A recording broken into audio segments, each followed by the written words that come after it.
હાલો મિત્ર, જય શ્રી કૃષ્ણ.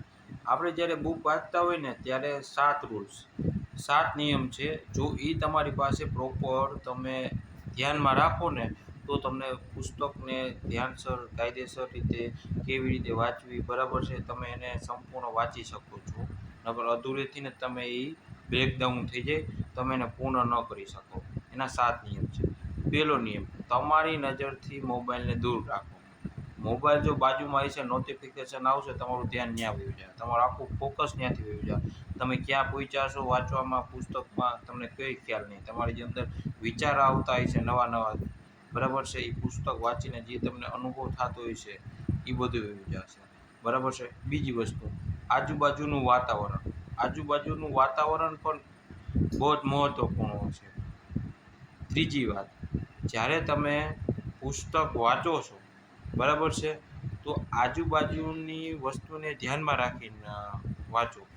આજુબાજુમાં ડિસ્ટર્બ કરનારી કઈ કઈ વસ્તુ છે કે જ્યાં તમારી નજર પડશે, બરાબર છે, તો તમારું ધ્યાન બેકઆઉટ થઈ જશે.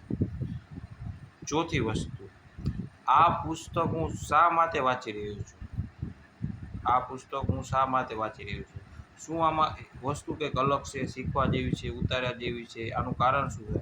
તો તમારી રુચિ બની રહેવી જોઈએ પુસ્તક વાંચવા માટે, બરાબર છે. પાંચમું કારણ એ છે કે ફ્રેશ થઈને પુસ્તક વાંચો. ચા પીતા હોય તો ચા કોફી પીને તમે ફ્રેશ થઈને જો પુસ્તક વાંચશો, તમને વાંચવામાં મજા આવશે.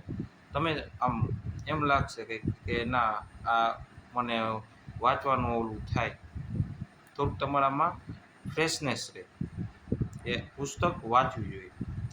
છઠ્ઠું કારણ, જ્યારે પુસ્તક વાંચતા હોય ત્યારે મેન મુદ્દો આવે, હાઇલાઇટ કરવા જેવું આવે, તો એક પેન હાથમાં લઈને રાખવી, બ્લુ કલરની, કે જેનાથી તમે એ મુદ્દાને હાઇલાઇટ કરી શકો. એટલે ગમે ત્યારે તમને યાદ આવે એ મુદ્દો, તો હાઇલાઇટ કરેલો હોય તો એ મુદ્દો તમારે ગોતવો ને પુસ્તકમાં, અને તે તમે ઉપરથી વાંચી શકો, બરાબર છે.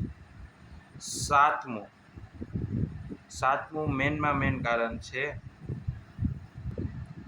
સાતમું કારણ એ છે કે જ્યારે તમને પુસ્તક વાંચી લીધી હોય ત્યારે તમને એમ લાગે કે હવે બસ થઈ ગયું છે, બરાબર છે, તમે તમારું મૂડ ઓફ થવા માંડે, એટલે એ પુસ્તકને મૂકી દેવી. કારણ કે ત્યાર પછી જ્યારે તમારું મૂડ ઓફ થઈ જાય, બરાબર, ત્યાર પછીની જે પુસ્તક વાંચતી હોય ને એ ધરાર હોય, ત્યાંથી તમને યાદ રહેવું એ સમય ઓલો છે જ્યારે તમારું મૂડ બ્રેકડાઉન થઈ જાય, ઓલું થઈ જાય, બરાબર છે, તો એ પુસ્તક મૂકી દેવી અને ફ્રેશ થઈ જાય, અને પછી બીજે દિવસે પાછી શરૂઆત કરી દેવી. આ 7 નિયમ તમારે ધ્યાન રાખવા જોઈએ, બરાબર છે.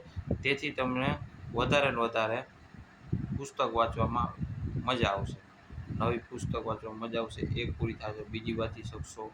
અને બસ આ જ છે જે છે. જય શ્રી કૃષ્ણ.